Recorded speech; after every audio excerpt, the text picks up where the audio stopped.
everyone, I'm Blue, and this is Deciphered, a podcast where we'll be explaining cryptic topics and bring them back down to size, pretty much.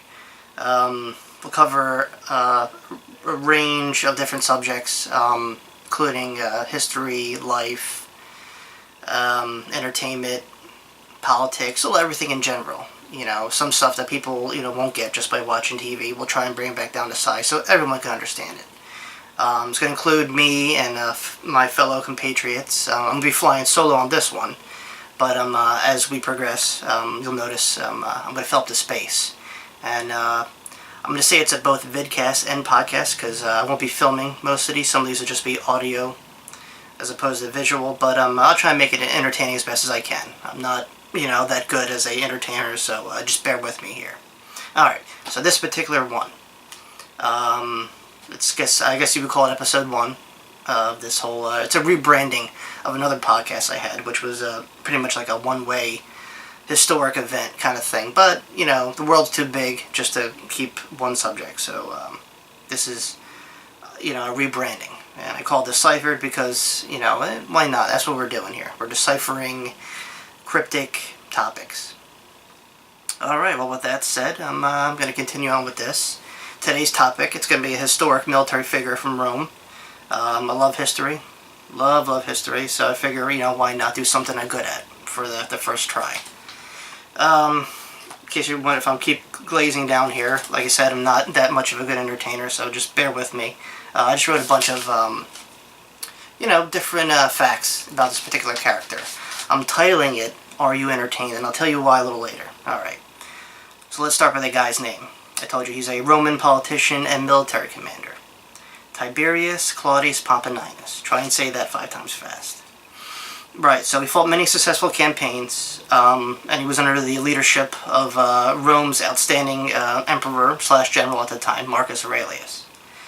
Between 161 and 166, he fought successfully against the Parthians, which were like Persians, in or around Mesopotamia, Iran, the Middle East, Armenia. You get the picture.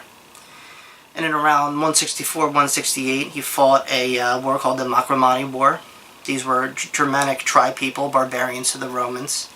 And he led some great battles in that. He was a winner, through and through. This all happened around Rome's northern frontier, the Danube River, in and around Germany. Think of it like that. Moving on, the man himself was of Syrian descent. He was born in Antioch, Syria, which is now modern-day Turkey.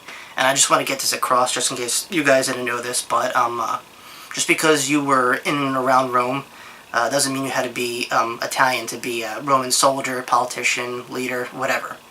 If you were under the sphere of the Roman Empire, then you had, the rights and the privilege of being something greater. You could have been Armenian, Greek, an Arab, anything. North African, African in general, you could have been anything in Rome, as long as you were under their little sphere. His father was part of the Equestrian order. Equestrian were like landowners, pretty much. They had a little more prestige than, I guess, the average person. And early on before that, they got their Roman citizenship, during the reign of Claudius, which was another Roman emperor earlier in the time. Now, Pompeianus, he was such a great military leader that Marcus Aurelius took a liking to him and granted him a lot of titles. Senator, military governor, consulman, you get the idea. And he just achieved greatness. Along with these achievements, he was not just the emperor's trusted advisor, but he married into the Marcus Aurelius family. He married the emperor's daughter, Lucilla. And this just gave him pretty much a lot of prestige. When Marcus Aurelius died, things kind of went downhill for the guy. Commodus, which was the emperor's son at the time, and not much of a great leader, per se. He was very fickle, sporadic, and he wasn't like his dad sought him out to be. And there was a wedge, because Pompeianus obviously was more of a tremendous charismatic leader than this guy. And what kind of led further during this downward spiral was Pompeianus' wife, Lucilla, planned an assassination attempt against her brother Commodus. Commodus found out the assassination attempt failed, and yeah, shit went downhill. So Commodus killed his sister, Pompeianus' wife, Lucilla, and but I think Pompeianus saw this coming, and he just kind of stayed clear. He didn't want to get killed himself, so he did in his best interest to avoid it. Now, moving on, Commodus himself eventually got assassinated by his own men. He just wasn't a great ruler, just how it is. It was a very dog-eat-dog world in Roman politics, I'm sure, but just by watching anything Roman, you know this already.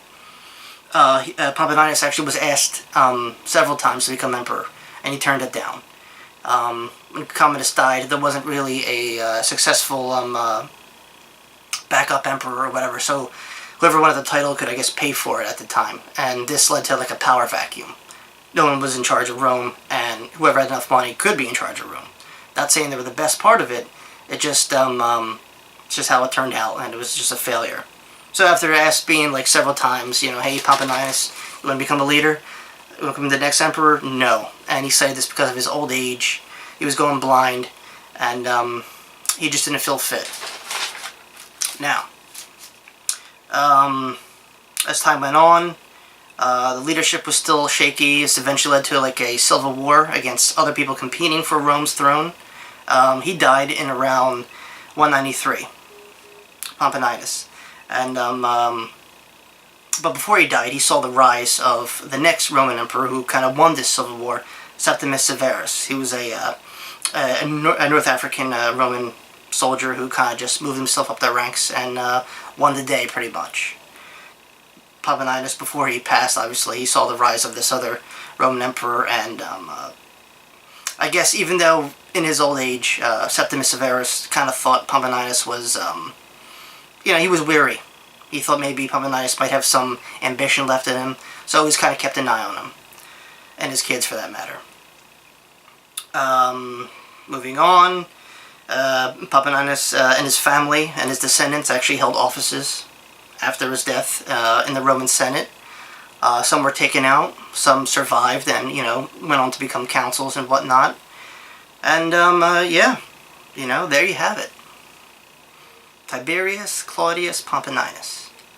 Now, the reason why I'm bringing this guy, and I think he's relevant, other people should, probably look him up if you want. I'm not saying you have to. Well, two reasons, number one, being a outsider of Rome, like I said, not an Italian, Syrian. It was an achievement on its own you rise from the ranks to be someone up there.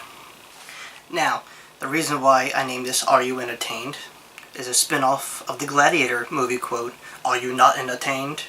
Because, believe it or not, Ridley Scott, the director of Gladiator, must have did his research on this particular guy, Tiberius Claudius Pompeianus, and used that character and other borrowed characters from the Roman era as the base of Russell Crowe's character, the Spaniard, Maximus Decimus Meridius.